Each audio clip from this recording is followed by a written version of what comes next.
The next slides are about the analysis of my basketball performance shot and how it compares to the perfect model. This is their whole performance that I broke down into multiple steps from the preparation phase to the recovery phase. Each image shows how the participant approached the different phases.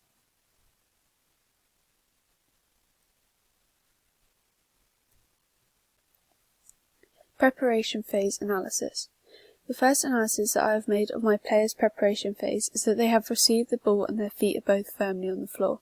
This is an advantage for the athlete because it means that when taking the shot they will have stability and therefore more power can be generated from behind the throw, increasing the chance of it meeting the basket. The next analysis I made of the athlete is that one foot is in front of the other. This is an advantage to the athlete because they will maintain balance on court, which means that their throw is less likely to be intercepted. Another analysis I made of the shot is that the arm is in a C shape. This is another advantage to the player because it means that their throw will gather height and the ball will be more likely to move up and then back down into the basket. If they didn't have their arms in a C shape, then their throw would most likely be too low and they would be more likely to miss the basket. The next analysis I made is that the player loses eye contact with the basket.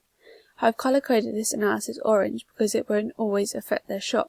However, it will give the opposite team's defenders time to intercept the ball and snatch it from their hands when the player's focus is not on the defenders and the basket, which means that the player won't have been able to even attempt the shot at all.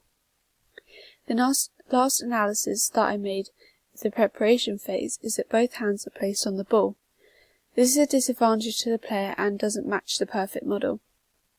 It will negatively affect the player's throwing performance because having both hands on the ball most likely cause the athlete to overthrow the ball with too much power coming from the arms instead of the legs, making the throw inaccurate. Instead, the player should have one hand on the ball and the other alongside it, but not touching the ball in case of a need of support. Execution phase analysis. During the execution phase of the performance, I found that the participant didn't do a jump that should have been performed alongside the shot for it to match the perfect model. Not performing a jump means that the throw will have less power and less height, which is a disadvantage because it makes it easier to be intercepted in the air, and it also means that the shot will be less likely to be accurate. The second analysis that I made within the execution phase is the participant's arm positioning. When releasing the ball, the player's arms start bent, which matches the perfect model. However, when they let go of the ball, they are straight out in front of them, causing the ball to be released too low. This is why the ball didn't go into the net. To match the perfect model, the participant's arms should be touching their ears, which will increase the height of the ball when it is thrown, in future increasing the chance of it landing in the net. Another analysis of this phase that I have made is that the participant's legs extended when they threw the ball. This was an advantage to their throw because it meant that they generated lots of power in their throw. When taking a shot in basketball, it is important that the power needed is generated through the legs because otherwise it would make them overthrow the ball. Furthermore, as the participant didn't jump, a small extension of the legs meant that they gained some height similar to what the perfect model advises you to do. The next analysis that I made is the participant's wrist flick.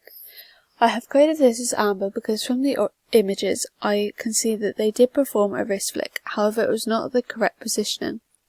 Because this action doesn't match the perfect model, it means that they should be able to correct their form further, such as performing the flick at the right moment when releasing the ball. I can see from the images that eye contact is being made with the basket at all times since the preparation phase.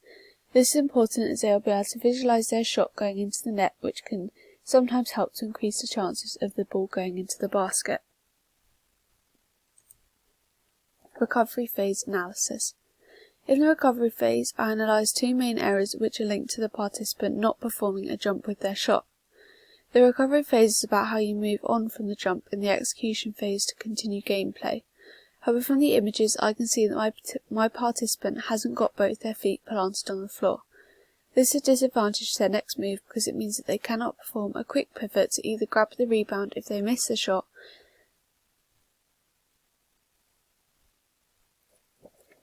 or they cannot move across the court very quickly. I've also analysed that one of their legs remains extended whilst the other knee bends, which will cause the player to lose balance when trying to move off from that position. This will negatively affect their future play because they won't be ready to react to the next actions going on around them if they are trying to find and maintain balance from throwing the ball.